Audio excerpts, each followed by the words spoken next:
প্রথমে সৌরভ দে দীপক দে দুজনকে আসামিয়ারা বাংলাভাষী বাঙালি হওয়ার জন্য দুটো হিন্দুকে মেরে হত্যা করেছে পিটিয়ে, সেই নিয়ে শুভেন্দু অধিকারী কিছু বলেছে? से इजराइल सिकाया गाजा में, उस तरीके से हमारी भारत की 100 करोड़ हिंदू सबक सिखाना चाहिए, जैसे ऑपरेशन सिंदूर में पाकिस्तान को हम लोग सबक सिखाया।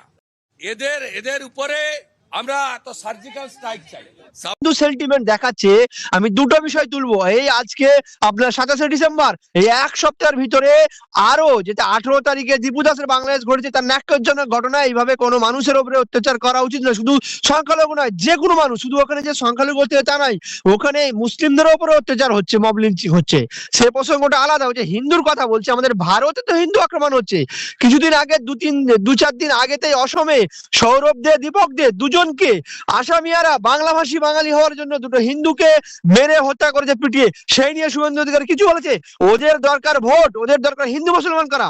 এবং কিছুদিন আগে, এক সপ্তাহ আগে দক্ষিণ ভারতে কেরলে রামনারায়ণ বাঘেলকে, ঝাড়খণ্ডের এক ভাইকে পিটিয়ে হত্যা করেছে এই আরএসএস, যে আরএসএস কে পুজো করে শুভেন্দুকারী, যে আরএসএস কে বিজেপি পুজো করে, যে আরএসএস কে সুকান্ত মজুমদার পুজো করে, যে আরএসএস কে শ্রমিক ভট্টাচার্য পুজো করে, সেই আরএসএস এর লোকেরাই পিটিয়ে মেরেছে।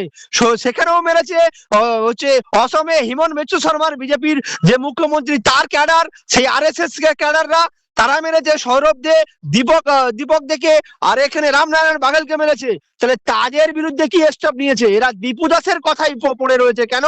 সেখানে বাংলাদেশ মুসলিম রাষ্ট্র, হিন্দু মুসলমান করা হবে, তাই হিন্দু মুসলমান করে কিছু হিন্দু ভোটকে বোকা বানিয়ে নেওয়া হবে, সেই চক্রান্ত। এরা কিছু না শুভেন্দু অধিকারীকে, না এদের শিল্পের কথা আছে, না এদের কর্মসংস্থানের কথা আছে, না এদের ভারতের নতুন দিশা দেখানোর কথা আছে। শুধু নিজেদের ফ্যামিলিরা বাইরে পড়াশোনা করবে, নেতাদের ফ্যামিলিরা আমেরিকা, ইংল্যান্ড বাইরে পড়াশোনা করবে, তারা ডক্টর ইঞ্জিনিয়ার হবে। আর যারা দুটো চাকরির জন্য, দুটো অন্য সংস্থানের জন্য নেতাদের পিছনে ঘুরে পরবর্তীকালে কিছু হবে, তাদের ছেলে মেয়েদেরকে আজ গির্জার সামনে চলে যাও, আজ মসজিদের সামনে চলে যাও, আজ তোমরা নৃত্য করো, আজ দাঁড়িয়ালা চাচাকে দেখলে ধরে মারো, আজ তোমরা শ্রমিককে দেখলে, বাঙালি শ্রমিককে ভারতবর্ষে কোথায় আছে ধরে তাদেরকে আইডেন্টিফাই করে তাদেরকে মারো। আমরা পর দেখছি এই তো জুয়েল রানা যত দুদিন আগেই তাকে উড়িষ্যাতে পিটিয়ে মেরেছে। কার সরকার? এই শুভেন্দু অধিকারী সরকার। এরা বাংলাদেশের সংখ্যালঘুদের নিয়ে পড়ে রয়েছে। ভারতের সংখ্যালঘুদের কি করছে? বিজেপি আসার পর থেকে 8 লাখ থেকে শুরু হয়েছিল, 15 সাল থেকে, 15 সালের জুন মাসে 8 লাখকে শুরু হয়েছিল উত্তরপ্রদেশে। তারপর থেকে একের পর এক হয়েছে, নাম বলে শেষ করা যাবে না। তাবরেজ আনসারি, বিভিন্ন রকম রান আছে। সাবিরা যে কিছুদিন আগে তাকে পিটিয়ে মেরেছে হরিয়ানায়, আমাদের পশ্চিমবাংলার জুয়েল রানাকে পিটিয়ে মারলো, এক ধাক দিয়েছে। তা নিয়ে শুভেন্দু অধিকারীর কোনো কথা আছে? শুভেন্দু অধিকারী মুখ্যমন্ত্রী হওয়ার জন্য এই কথা বলছে, সার্জিক্যাল স্ট্রাইকের কথা। আমরা জানি পাকিস্তানের এই সার্জিক্যাল স্ট্রাইকের কথা বলতে লজ্জা লাগে। তারা সেনাবাহিনীকে নিয়ে খেলেছে, ভোট প্রাপ্তি করেছে পুলওয়ামার নামে, সেই শহীদের সেনাদের নামে ভোট প্রাপ্তি করে জিতেছে 19 সালে। আবার এই সিন্দুরের কথা বলছে। সিন্দুরের আগেও তো তারা এর নাম করে যে সার্জিক্যাল স্ট্রাইক করেছিল, সেই সার্জিক্যাল স্ট্রাইকে কি দেখলাম? আমাদের যে রাফাল নিয়ে প্রধানমন্ত্রী আর হচ্ছে আদানি আম্বানিদের হচ্ছে যে চুক্তির সঙ্গে দেখা গেছে বিরাট ঘাবলা, তারা গ্রেপ্তারি হবে, দিতে পারবে? আমাদের কষ্ট লাগে আমাদের ট্যাক্সের টাকায়, যেটা শুধুমাত্র ভোট কেনার জন্য, এটাকে হিন্দু মুসলমান করার জন্য সার্জিক্যালে স্ট্রাইকের নাম করে নিজেরাই তো পিছপা হয়েছে নিজেদের, এবং বিশ্ব মিডিয়া সেটাকেও প্রচার করেছে। আর আমাদের দালালি মিডিয়াকে দিয়ে, এক দালালি মিডিয়া বলছে আমাদের সেনাবাহিনী করাচি দখল করে নিয়েছে, এক দালালি মিডিয়া বলছে ইসলামাবাদ দখল করে নিয়েছে। আমাদের সেনাবাহিনীকে নিয়ে ছেলে খেলা পেয়েছে। হ্যাঁ, আমাদের সেনাবাহিনীকে দুর্নাম ছেলে খেলা পেয়েছে। এক ইন্দিরা গান্ধী ছিল, সে এইরকম মিডিয়াতে এসে হাইপ দিত না। সে পাকিস্তানকে লড়কেলেঙ্গা পাকিস্তান করে পাকিস্তানের বুকের ওপরে দেখিয়ে দিয়েছিল ইন্দিরা গান্ধী কি করতে হয়, পাকিস্তানকে বাংলাদেশকে করে দিয়েছিল।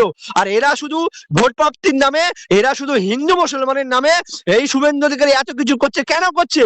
এরা শুধু মন্ত্রী হবে, এবির কাছ থেকে যে আমাদের অভিষেক ব্যানার্জির সঙ্গে ট্যাসেল হয়েছিল, পরবর্তী ক্ষমতায় কে যাবে? যদি আজকে 20 বছর 30-25 বছর ক্ষমতায় থাকে, পরবর্তী মুখ্যমন্ত্রী কে হবে?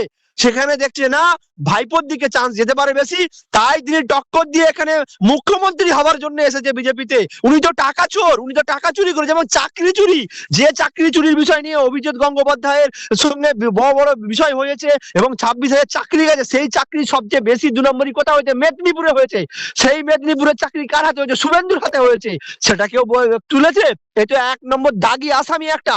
প্রত্যেকটা হেমন্ত বিশ্ব শর্মা দাগি আসামি এসে মুখ্যমন্ত্রী হয়েছে পশ্চিমবঙ্গের, এটাও দাগি আসামি হয়ে মুখ্যমন্ত্রী হওয়ার পথে রয়েছে। এবার হিন্দু ভাইরা যদি মনে করে, আমি আমি এখনো বলবো দীপু দাসের যেটা হয়েছে অন্যায় হয়েছে। সেখানে আমাদের পশ্চিমবঙ্গ ভারতে সব জায়গায় হচ্ছে, আদিবাসী হত্যা হচ্ছে না, মুসলিম হত্যা হচ্ছে না, হিন্দু হত্যা হচ্ছে না। এই তো দুটো নাম বললাম, হিন্দু ভাইরা তার নিজের লড়াই করুক না।